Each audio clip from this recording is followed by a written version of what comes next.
the truth.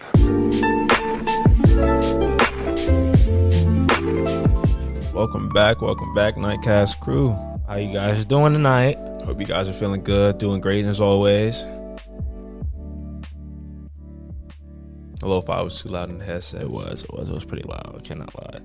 So, like I said in the last video, I want to start all these videos off with something that I read from my books. So, the first book we're starting off with, 48 Laws of Power by Robert Greene. In my opinion, one of my favorite books that I've ever read, and still reading to this day because there's so much information that you can learn from it.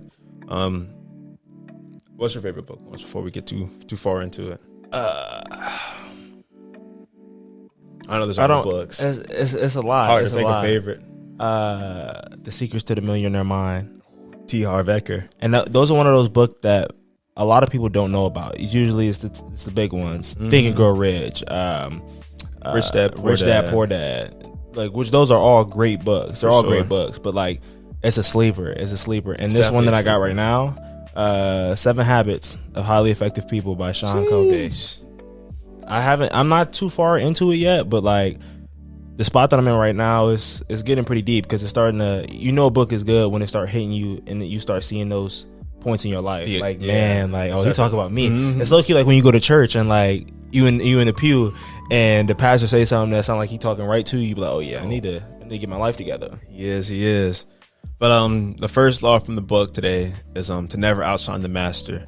And I know it sounds kind of weird for most people. Like, even when I said it to my mom the first time, she was a little confused because she's got such a spiritual background, and she's like, well, that doesn't really coincide with what the Bible says. And to give you guys like some background, it's like in the book it talks about and explains how those who are trying to do their best, and like even in your real life, it's like whenever you're trying to do your best and the person above you who's helped you get to where you are starts to see you outshine them, at the end of the day, they're human. They get a little salty.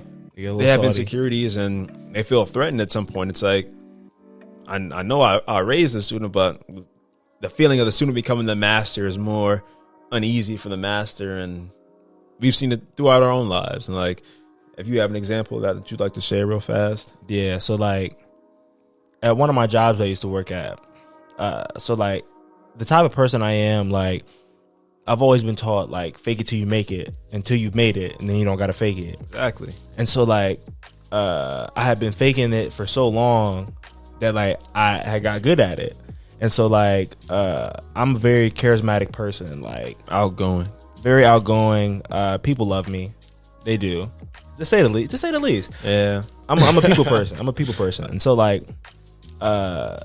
he saw that, and so like one day I was sitting there and he was like, that charisma was not going to take you too far in life. And he was low-key salty because like he knows that he felt threatened. He felt threatened because he knows that charisma does go pretty far in life, if I'm being honest. And it does. Like, I couldn't imagine being in a situation where I felt like I had been on top dog for so long and I had raised just another disciple up just for me to find out that inevitably he was taking my job. And it's like, I'd be sad and felt threatened too. Thanks. And it's understandable. It's like, even in my life, when I was starting off in the theater, like I didn't know my ears were so good in sound because like when I first saw the soundboard, I don't know, I was out there touching buttons and moving faders around, and everybody was shocked. I'm like, dude, what are you guys looking at? They're like, dude, do you not just hear what you just did? I'm like, what are you talking about? And they're like, how do you know how to do that kind of stuff? And I'm like, I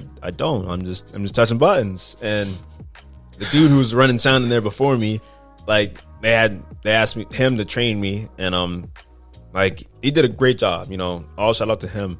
But I want to say like by the end of my sophomore year, I was doing shows by myself without his help. And obviously like I didn't realize it at the time that he was upset that I took his job and was doing more shows than he was. But through my eyes, I was just trying to do the best that I could. Like, I didn't even understand it or what was going on at the time. And after reading this book, you realize that at the end of the day, people are human, and my perspective changed. It's like being able to understand that somebody was in a situation to where like they felt uneasy, that their job was threatened. Especially because like if you look at it from like the master perspective, now the master's in his head thinking like, man, should I not have taught him this much? Because if I wouldn't have taught him this much, I wouldn't be in this position. You never know, but like nobody can tell you what'll happen if you don't do something, or what the other outcome would have been if you would have chose to do something else. So in his case, it's like no one could have told him that I was going to be this young bull about to come in and take his spot. A natural at sound management. But Go like, ahead then, bro. I just so happen to be incredible at it. And like, I feel like in life, sometimes we forget that we have to show gratitude to the people who taught us. And even though you possibly can and always will strive to be better than them, like to always give them the credit where credit is due. For sure. I feel like that's like one of the TikTokers that I like a lot. Like, I didn't realize he was taking everybody else's content and wasn't shouting them out. And so everybody's not messing with him, but like I just thought the guy was hilarious. But like you can't take people's content and not give credit where credit is due.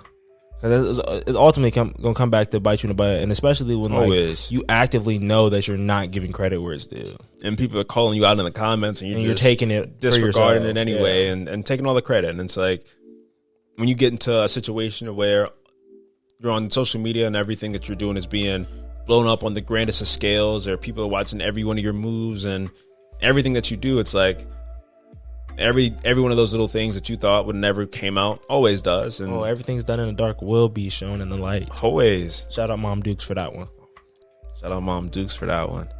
But pretty much, yeah. So like that's all I want to talk about from the book so far.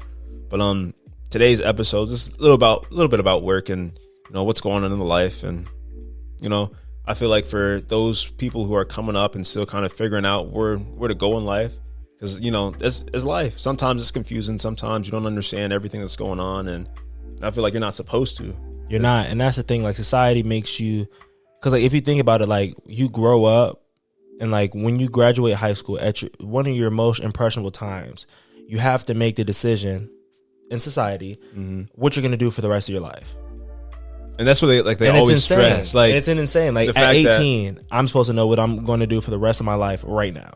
Exactly. And I've said this numerous times. It's like there's 40-year-olds and 50-year-olds who are still trying to figure out what their true passions and desires are in this life. And it's like the fact that the world and society expects you to understand everything at 18 when you've never had to do anything on your own, never had to go into the world yet. So most of us who are in high school, I know you guys won't see this episode, but we had Garrett on here not too long ago, and he was talking about how his experiences through high school changed and what happened when he got to college. And it's like, for most of us, if your parents are walking you through the steps and your teachers and mentors are guiding you out all the way throughout high school to get to a point in college to where they expect you to do everything on your own and expect you to know everything, it's like, well, what are you supposed to do?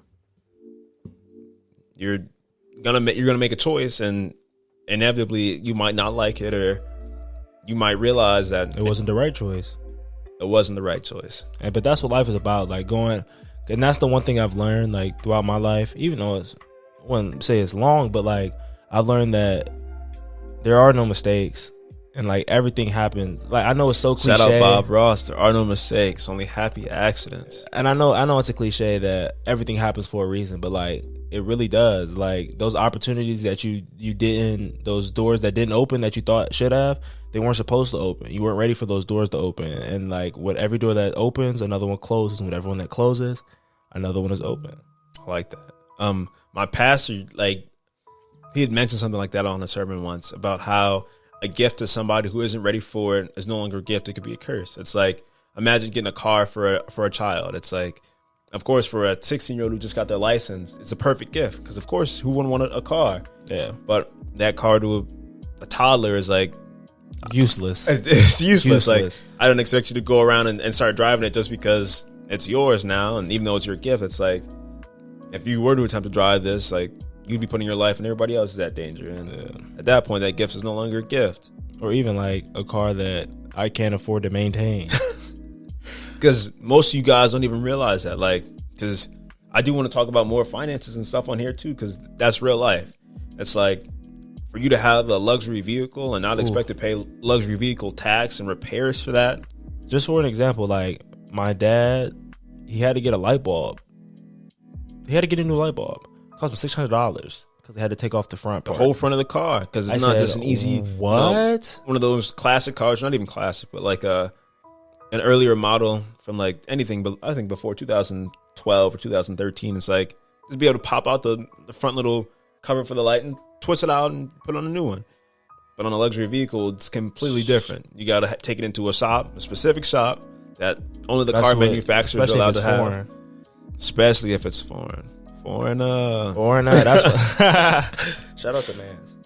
But like that's what they get you. Like though, and a lot of foreign cars are really good though. Oh, for sure. Because like obviously they have some type of benefit if people consistently buy them. For sure. But at the same time, it's like the people who are buying those cars either have the money to consistently keep up with the maintenance on it, or they don't, or they act like they have the money to keep the maintain on it, the maintenance. And you see that it's like in this world today, like social media definitely doesn't help, because like you always see the people around you on social media who are flexing the nicest jewelry, the nicest cars, they're traveling around the world and with their best houses and huge mansions. It's like who doesn't want that stuff too? Everyone wants it.